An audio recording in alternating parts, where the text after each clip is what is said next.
We're here on today's episode of the Big Idea series to talk to Suyash Rai, a Deputy Director and Fellow at Carnegie India.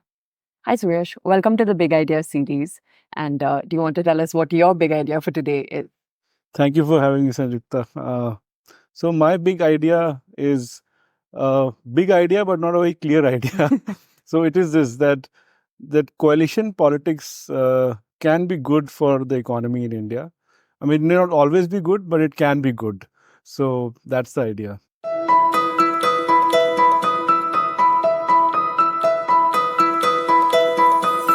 Okay. And what has got you thinking about this topic right now? So we had the general elections recently, and just about a month ago, the results came out. And contrary to many expectations set by not just the ruling party, but also pollsters and political scientists and all, the election didn't return with a single party majority verdict. Very far from it. The largest party fell about 32, 33 seats for short of majority. So now we are back to kind of a coalition era.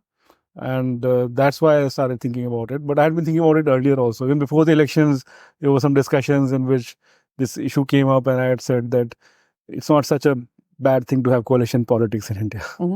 So, what do you think is the general view about coalition politics, and do you think you differ from that? Yeah, so I keep hearing this notion once in a while, or pretty regularly around the election results, that not having a strong mandate for one party or one leader is not good for the economy, not good for the reform. And I don't think that is really sustained by India's own experience. And even if you think structurally about Indian politics, I don't think that can really be said to be the case. You know, that is the argument I'm trying to counter by giving this big idea. Yeah, you mentioned India's experience, and we have a long history of coalition governments. Yes. Do you want to maybe just talk to us a little about that and your views? Yes. So if you look at India's political history, until the late 80s, except for a short interlude of the Janata Party government, the Congress party was mostly dominant at the national level. Although at state level, from the late 60s, the politics had become quite competitive. From 1989 to 2014, we were in a genuine coalition era politics. No party came even close to forming a single party government. So sometimes it was very short of the majority, more than by 100 seats and so. So they had to form coalitions with 10, 11, 12 different parties. And that was about 25 years. If you look at India's economic growth experience, the most recent work, rigorous work on growth episodes, shows that India's growth accelerated from 1993 onwards. So roughly from the 50s to 1993, there was one low growth or low to moderate growth episode. And from then, it actually became a moderate to high growth episode. And throughout this coalition era, if you look at 89, the coalition era starts, 91, we have these big reforms. 93, the growth accelerates. And throughout this era, the growth was moderate to high. It's not a short period of 2-3 years. It's more than 2 decades of experience. It had its ups and downs. There were some bad years, for sure. There were mistakes also. But overall, the economic performance was quite impressive, especially if you consider democracies. Democracies don't tend to grow at a rapid rate. They grow over long periods of time. So for a democracy, it was a good growth experience during a coalition era. So it makes you think, that I don't want to make a simple causal argument, but there seems to be at least enough to suggest that the thesis that single party government is necessarily better is can be countered just by showing India's experience on this. Yeah, that makes sense. So what do you think are the pros of having a coalition government and the advantages? Yeah. So if you look at our political system, the way it's established, an important fact is that there's not too much intra-party democracy in India. So for example, if you had a single party majority with a considerable intra-party democracy where all the MPs and different members of the party can participate freely, and if the party is proposing a particular law or policy, they can oppose freely and vote against it in the parliament and all, it would be different. But we have a very draconian anti-defection law. Because of this, the intra-party democracy in India is generally very weak, and the senior leadership of the party controls quite a bit of power. So if any reform has to be done, the main condition that needs to be met, it's necessary and often a sufficient condition, is that the leadership of a single party majority, if it is single party government, should agree that this is a good thing to be done. That's it. Now, once you do it, it makes it very easy to do the reform, right?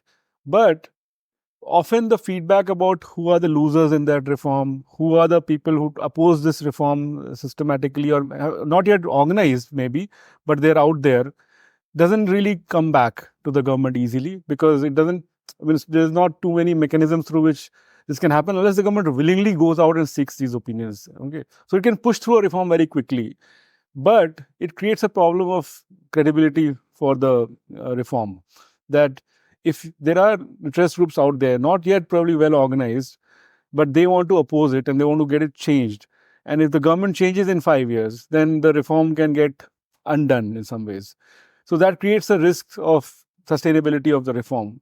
On the other hand, if there's a coalition government, by definition, you need to consult your at least coalition partners, and they coalition partners may have their own interest groups that they need to consult and take on board. That process of negotiation and compromise may lead to an outcome which may not be, in a conceptual sense, the first best that people were proposing, but it is more likely to sustain because there is more negotiation and more kind of discussion that has happened around it.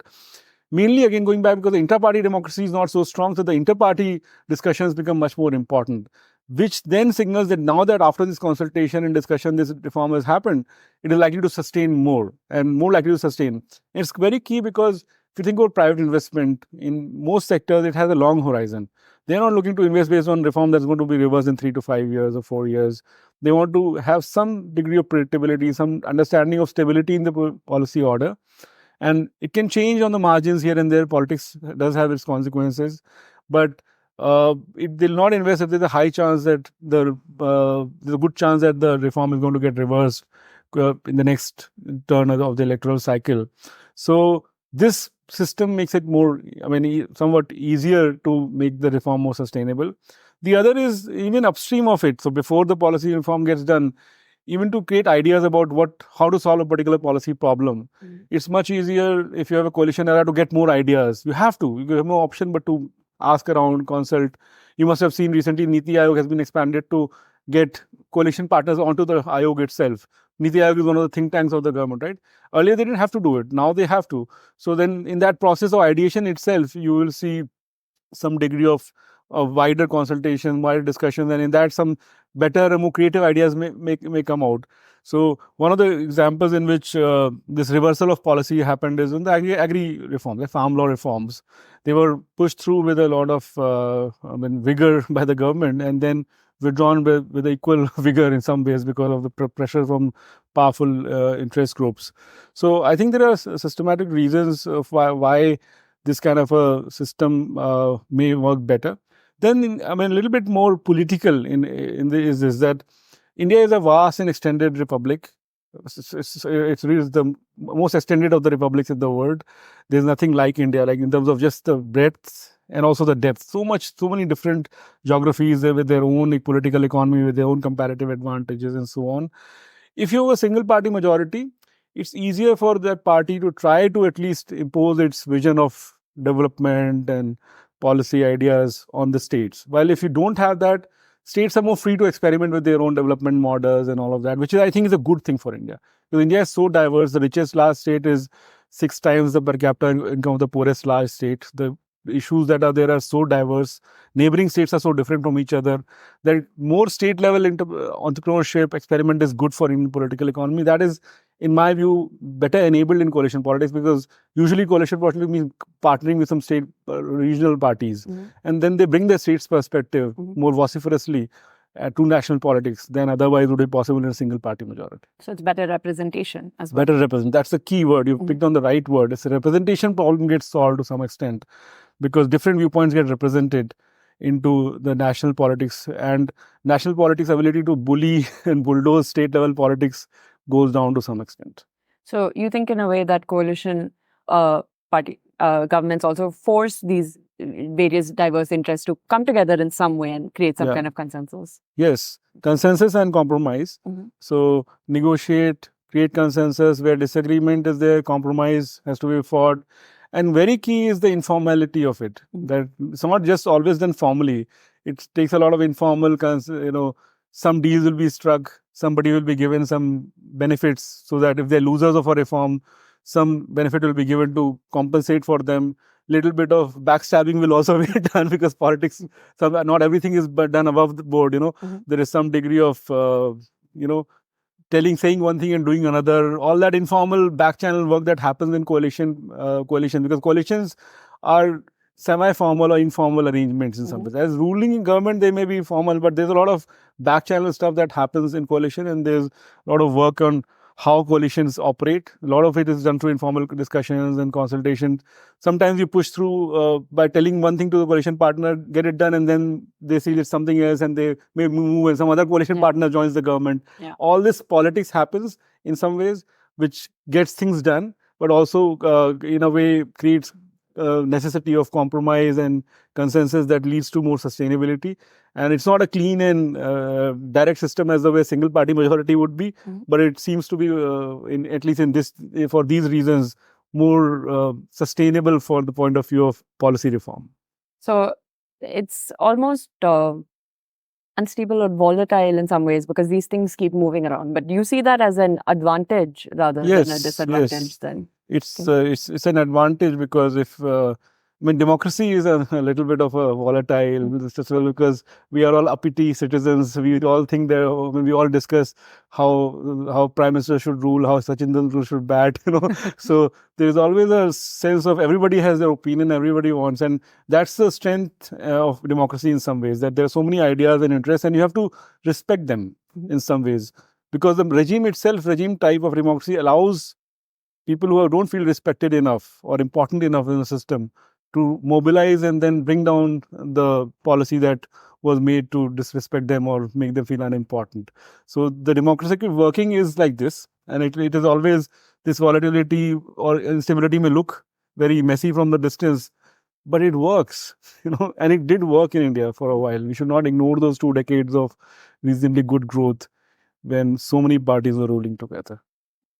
So now with the idea of a coalition government on everybody's mind, any closing thoughts you'd like to mention? The closing thought is that it can work. It can work, and it can work quite well also.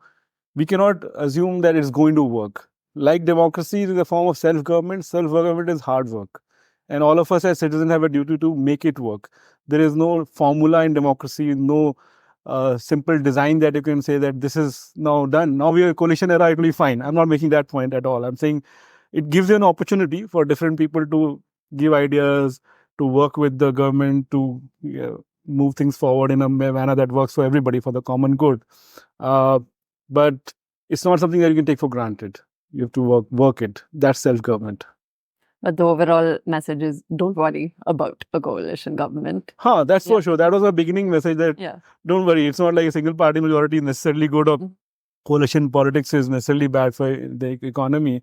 And but it's not a deterministic kind of argument. You have to work it.